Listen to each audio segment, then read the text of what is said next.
Hi, this is Brian with another update to my aquaponics systems. Starting with the indoor system, if you saw my last update, not a lot has changed, but you can see the strawberries have grown quite a bit from then. These are Evie variety of ever-bearing strawberries that I purchased from Amazon or one of their affiliate sellers, and they came as bare root plants. I've also got a couple more starts in there. I've transplanted a number of them outside already, but I've still got a cherry tomato plant start and a eggplant. One other thing I wanted to show indoors here is that I've changed it somewhat to try to reduce the amount of moisture in the system. I was noticing some of the strawberries were getting moldy, and so to try to mitigate against this becoming a problem, I've done a couple things. One is I made the pump schedule only run 4 times a day for a half hour each time. So the whole system should be less moist. It should have more time to dry out in between fills. And then the other thing I did is removed the pill bottle that I used to have and replaced it with this wider orange juice container, which gives me a little bit more visibility into what's going on at my drain and allowed me to access it and drill some holes lower on the standpipe. So now it's actually drains quite a bit further than it used to, which should allow the strawberries also to dry more. So I'm hoping this will help the strawberries do better in here. Anyway, those are the 2 changes I made in here. So anyway, we'll see how those turn out. Moving now to the outside, once again here's spearmint, peppermint, dill, and some more strawberries like I have inside. My persimmon plant's looking pretty good. I've got several persimmons starting to grow, and they look pretty healthy on the branches. I don't expect them to fall off. They seem pretty strong. So pretty excited about the persimmon. I've got some leaves that are looking a little iffy, so hopefully there's no major issues there, but anyway, persimmon overall is looking pretty good. The grapes still look healthy, although there's some sign of maybe powdery mildew on some of the leaves, and I've yet to see any grapes actually start growing, so I'm not sure what's going on with that.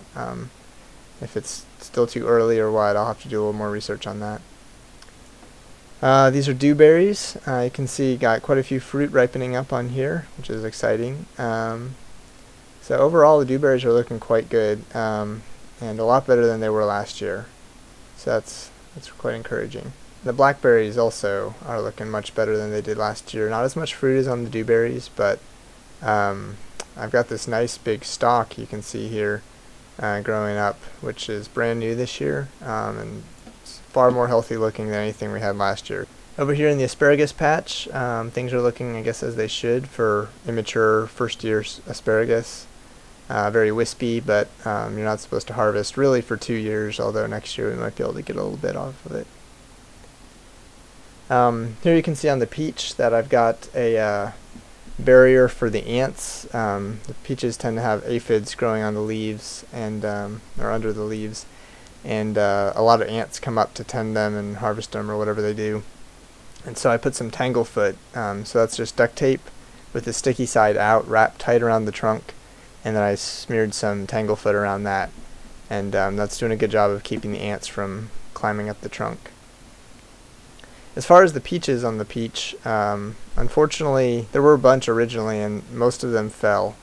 Fruit drop is common, especially for young trees, but honestly we were hoping to get more than 1 peach this year, which is what we got last year, but so it's looking like that's all we're going to get. Chives have some blooms, which is kind of pretty. And then moving to the conventional garden, vegetable garden that is, we've got some squash, a couple kinds of squash including zucchini, some cucumbers, and some watermelon seedlings. And then a few heirloom tomatoes there in the back, which are looking really good. Again, all these were started in my indoor aquaponics system and then transplanted out here, started from seed. And they're looking really healthy, so that's exciting. and it looks like we'll be getting our first tomato pretty soon. I can see a bloom there. So more on the topic of the conventional garden. I explained before my scheme for watering it. Basically, I've got this 5-gallon bucket connected to a drip irrigation system that's spread out over the garden, the vegetable garden. And the idea is that once I have nitrogen-rich water in my aquaponics system, I'll just dump some of that into the 5-gallon bucket, and then that nitrogen-rich water will then go to the garden. But since I'm still working on getting my nitrogen levels up, but I still want to fertilize my garden, I bought some fish fertilizer, which is basically, I guess, ground up fish remains from a processing plant. And it smells about like you would expect for that kind of a product. It is about the worst smelling thing I've ever been in contact with. But supposedly it's really good as far as bringing microorganisms and nutrients to your garden. And so it's a couple tablespoons per gallon is what they recommend. And they recommend an application every 3 weeks or so.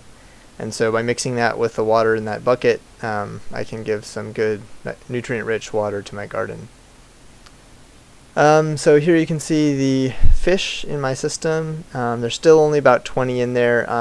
Before I thought that was going to be a good number, but honestly I'm going to need a lot more to hit the nitrogen levels that I need. 20 might be good once these fish are bigger and more mature, but right now it's just not enough. So I'm going to buy about 10 more fish, feeder fish from PetSmart, and hopefully that'll give it a little bit more of a nutrient boost. But in the meantime, got some plants doing okay.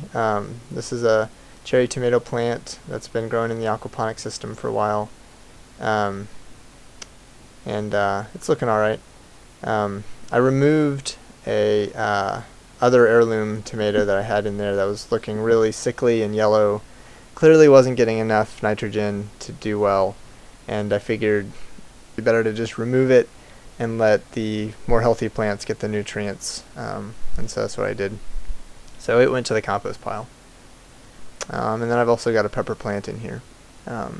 But one cool thing that I didn't know about tomatoes before, and I actually learned this from John Kohler with the Growing Your Greens YouTube series, is that on tomatoes you'll see these little sprouts that kind of come out of the armpit of the main tomato plant trunk and then a major branch. And apparently these plants are just like the tomato trunk and can be removed, and actually they should be removed because they'll steal nutrient from the plant that won't go to a tomato. But you can pull these off, and actually if they're big enough you can transplant them, and they'll actually sprout roots and grow into another plant. And so that's what this plant here is I pulled this off of one of my tomatoes in the dirt garden, and it's actually looking pretty good. So, and then a final update on the lawn situation. In the last video I had just planted some native grasses. So the Texas drought we had last year was really bad on my lawn, and I wanted to go with something not quite so thirsty as Bermuda.